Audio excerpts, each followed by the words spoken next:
কিন্তু সমস্যা হয়ে যাবে। যে 8টা বাজে করে আমার সামনে আমরা বিলবোর্ড আকারে যেভাবে সাজিয়েছি, দয়া করে আপনারা সেইভাবে আপনারা মালামালগুলি গ্রহণ করবেন। 1 থেকে 40 বিআরডিপি অফিস বেগমগঞ্জ 2 নম্বর বুথে 41 থেকে 80। সবাই জানেন যে আমাদের নোয়াখালী জেলার বেগমগঞ্জে যে নোয়াখালী 3 আসন, এখানে 166টি ভোট কেন্দ্র রয়েছে।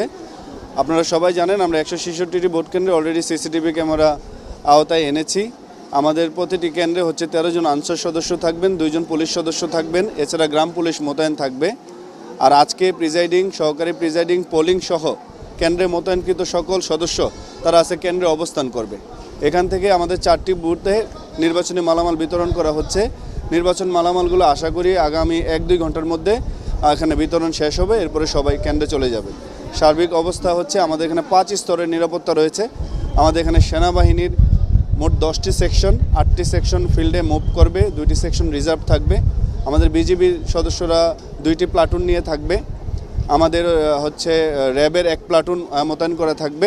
এছাড়া আনসারের একটি স্ট্রাইকিং ফোর্স সমগ্র বেগমগঞ্জের জন্য নিয়োজিত থাকবে। আপনারা জানেন আমাদের এখানে নির্বাচন উপলক্ষে 5 জন বিজ্ঞ এক্সিকিউটিভ ম্যাজিস্ট্রেট নিয়োগ করা আছে, তারা এই সমস্ত বাহিনীদের দিক নির্দেশনা প্রদান করবে। ওকে।